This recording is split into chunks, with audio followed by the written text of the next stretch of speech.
Đây là hai con cá hồi mà anh họ của chồng mình cho hôm qua. Mình vừa ra vườn hái một viên rau thơm. Đây là rosemary, hương thảo. Đây là mùi tây. Rồi còn cái rau đắng thì mình sẽ ăn chung với salad.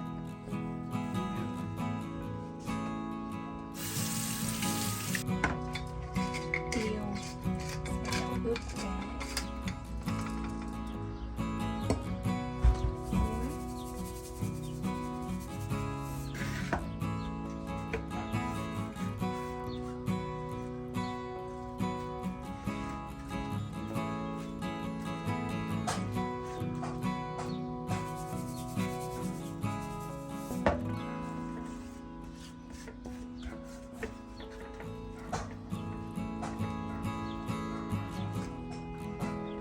Cho lá hương thảo vào.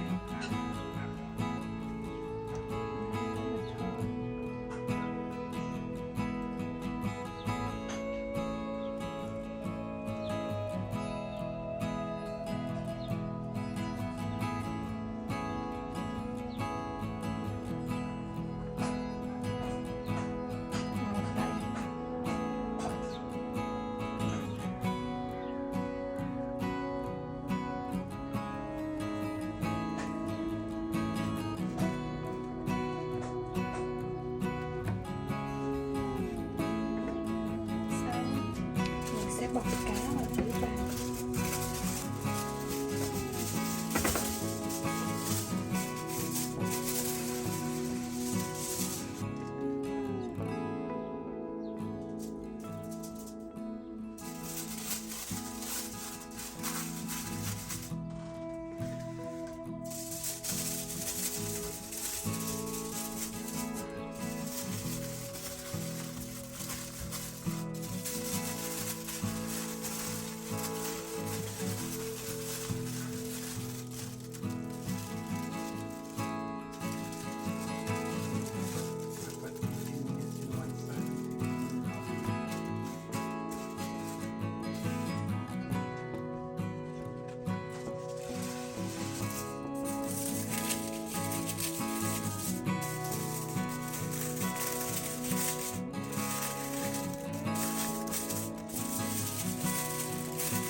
Ít hành tây tím.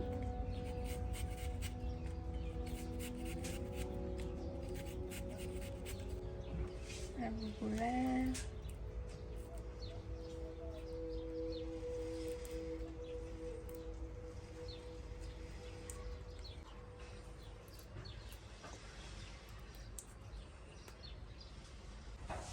Parsley, mùi tây.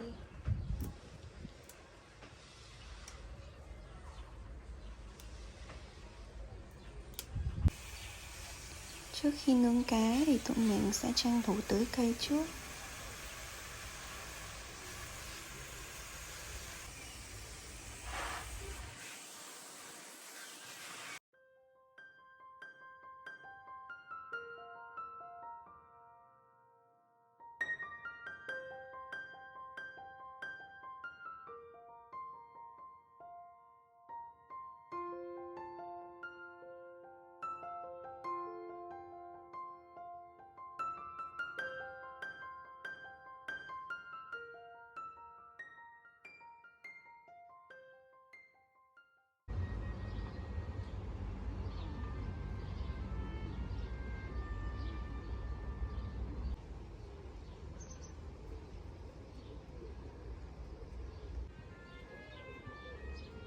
Mọi người có thấy ong và bướm bay xung quanh không? Cái cây này là cây oải hương á, nó rất là thơm, cho nên ong bướm nó tụ tập ở đây.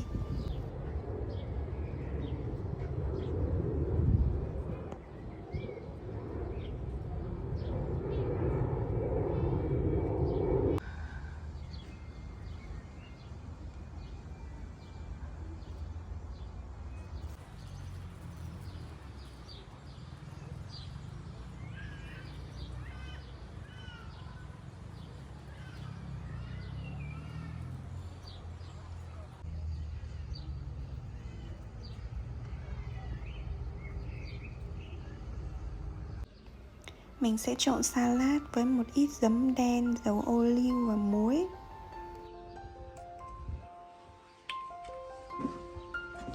Some olive oil.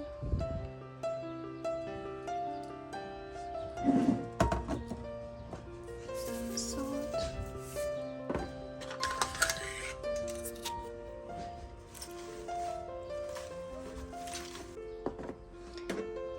Đây mình có chuẩn bị một ít ớt chuông nướng, cho vào trộn, rất là ngọt luôn.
Hai đứa mình đang đi vòng vòng trung tâm thương mại để mua quà sinh nhật.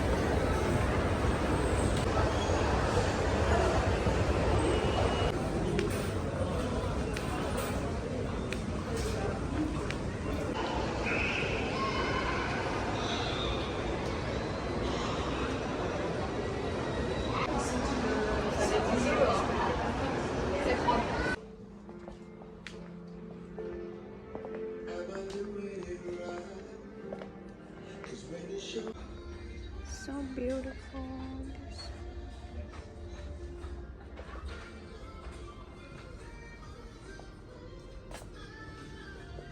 Đi vòng vòng mãi, cuối cùng tụi mình quyết định mua một chai rượu.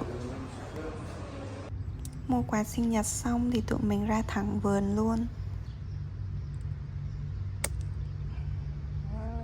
Cà tím.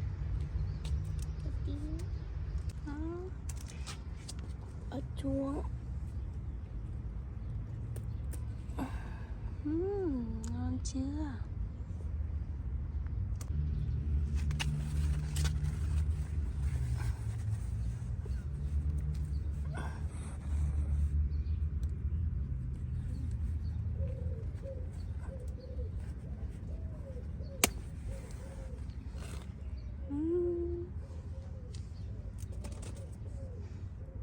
Ta-da! Mí nè! Vào!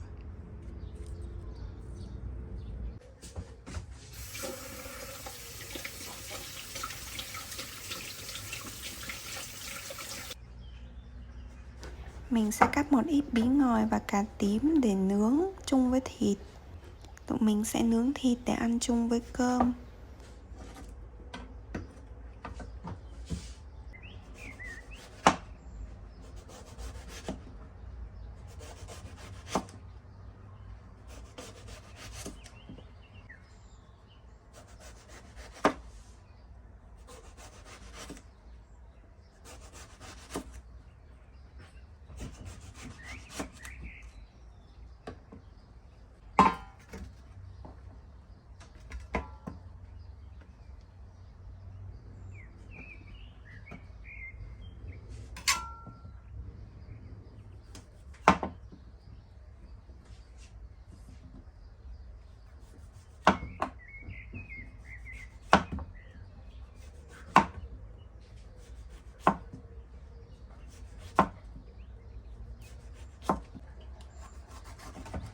Mình cắt thêm cả ớt chuông và hành tây để nướng nữa.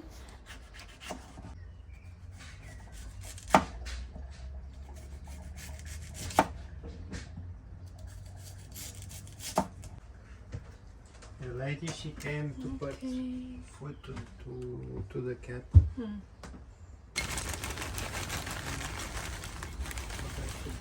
Don't want to eat? Nhâm nhi món khai vị là tortilla chấm với sốt cà chua. It's really good. It's with cheese too, cheese cream. Good. Give me.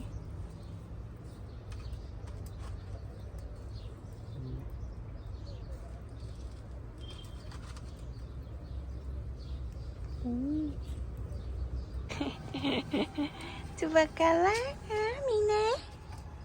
Mina?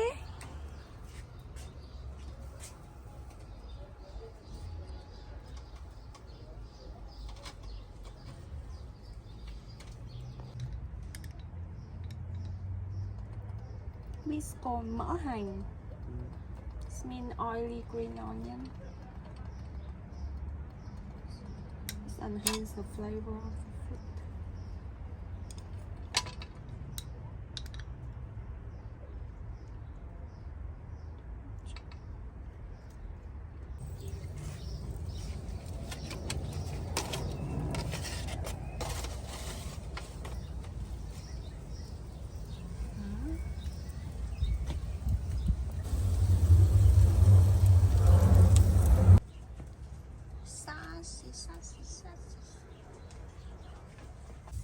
I think it's good. I think.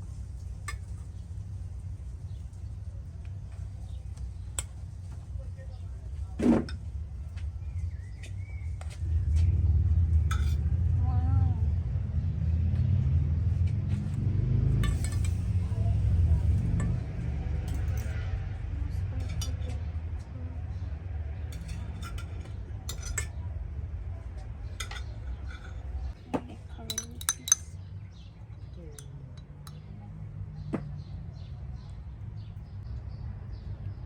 Mình có pha một ít nước mắm chua ngọt để ăn chung với cơm.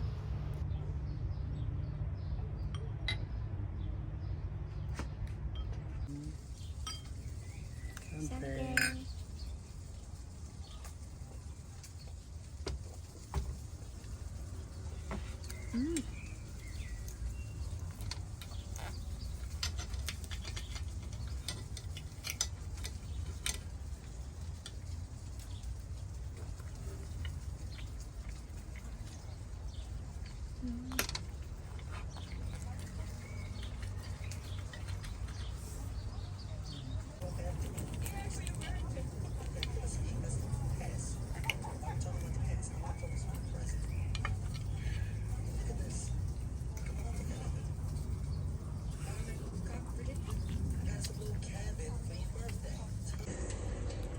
Tụi mình vừa ăn vừa xem phim.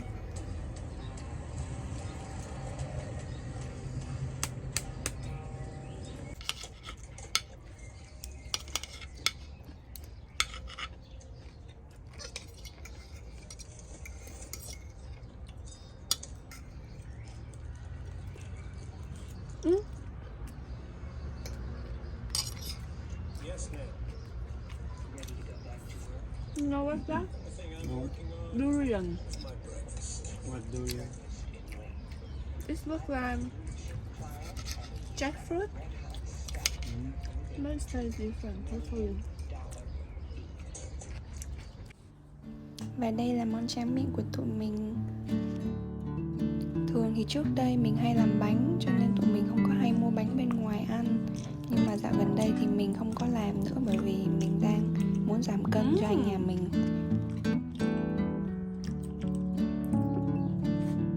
Actually, I think it's the first time we buy cake. Micro. No?